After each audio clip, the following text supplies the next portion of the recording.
patient, obviously, is the most common one, where I'm going to be creating a new patient manually. And the three required fields are first name, last name, and date of birth. Patient wants to enter more information like phone number, address, and the EMR record number in their system, or the last four of the Social Security, they do that here. So in this, I'm going to create a patient right now. Her name is going to be Mary, and last name is going to be, let's use something different than Smith, Davis.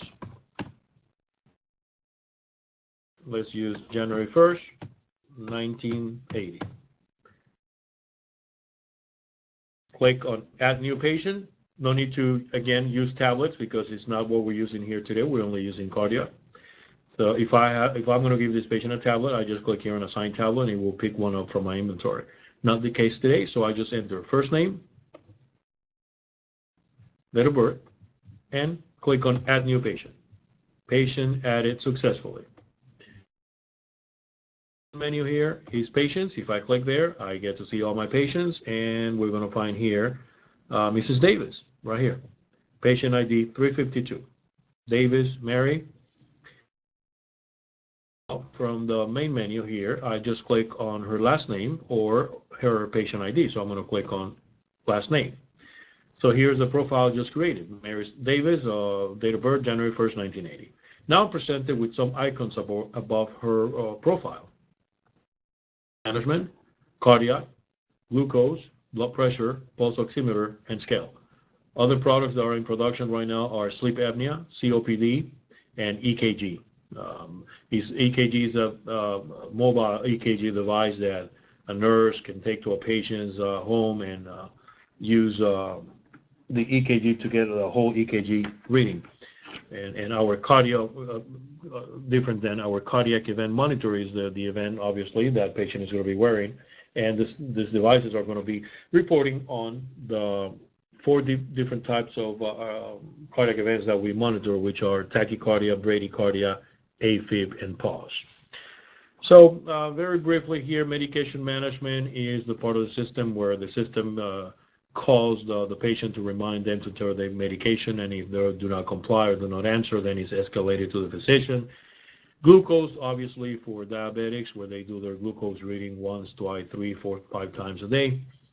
Blood pressure, pulse oximeter, and scale. And on cardio monitoring, so I'm going to click on cardio monitoring. Mary's profile, I see a new screen that refers to the cardiac event monitor devices. System is telling me that this patient is not being monitored. Patient, please select the device from the inventory below and click on Assign the selected device to patient, as we can see here on the bottom of the screen. You can see here that from my inventory, my first 7 devices are being used right now with this patient. So the next available one is ID 29, which is serial number 1216074. And I pick up device 1216074. These are big numbers in the back of each device. Is what type of monitoring are we going to be performing? Is this going to be an MCT study, ACT, Holter, or is it a Holter that in 24 hours will automatically switch to ACT, or is it a Holter that after 24 hours is going to switch to MCT? No need to bring the patient back in 24 hours. Study end automatically is presenting me with the next 30 days, because legally we cannot monitor for more than 30 days. So automatically it's showing me, is it up to tomorrow, August 21st, or until September 20th? So let's say my patient is due back in my office on September 1st. So I select September 1st, click on the last column, select, click on Assign Selected Device to Patient. Look back now, device have been assigned to the patient. First block here, we see that this is the device 1216074, assigned today, August 20th at 1:40 p.m. to patient ID 352. This is Mary Smith, as you can see here 352.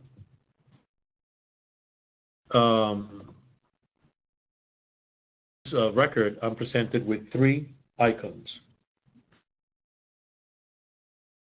It's a very useful tool that shows me a complete log file of everything that's been happening with that device. Sort of the block here, where by default I can see the last 5 transactions that were reported by this device. I used this device last on August 16 at 10:30 in the morning.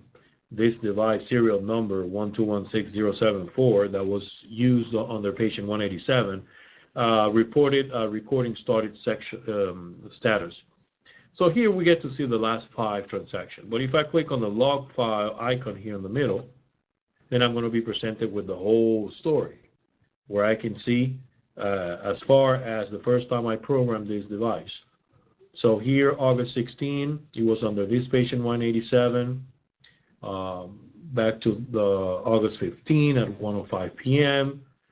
It shows me different conditions. In the last column, we see that recording was suspended, then recording was resumed, the device downloaded new settings, patient event, the patient pressed the button to upload a strip, etc., etc. So the last column tells me everything that happens with date and time with this specific device, serial number 1216074.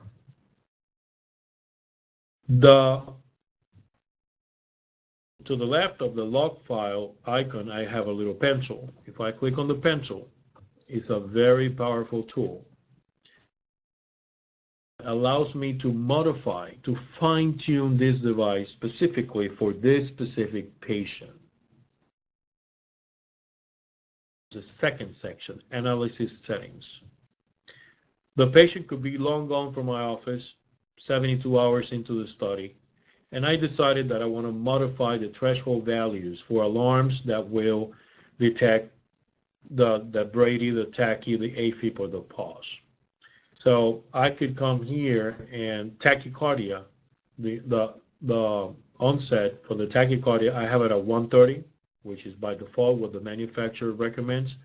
I could change this number anywhere between 100 and 300. So if I change this value to 140, I will not get an alert hit the 140 mark on the rate.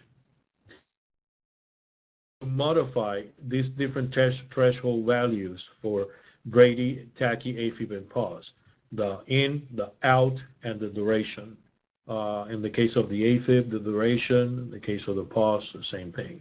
So once I modify any of these values and I click on save, within 120 seconds, in 2 minutes, that device, wherever it is in the world, is going to get a signal from the server via cell phone network to come back to the server and download the new settings. So in 2 minutes, the whole transaction is completed, and the device is reprogrammed under the new settings. The device will automatically continue the study under the new settings, totally transparent to the patient. No patient interaction is necessary.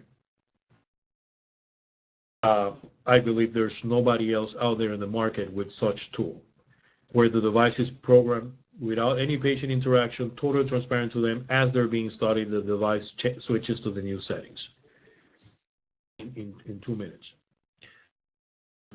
Let me go back to icons here. The last icon here is a red one. That's when the patient is back at the end of the study, back to my office, and I'm going to retrieve the device from the patient. This is where I click to unassign this device from this patient.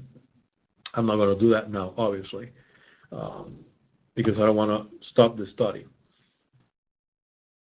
Back on my office in September 1st, at the end of my study, I physically removed the device, obviously, from the patient, and I also come here and unassign it from the patient, so the device stops recording and is sent back to my inventory.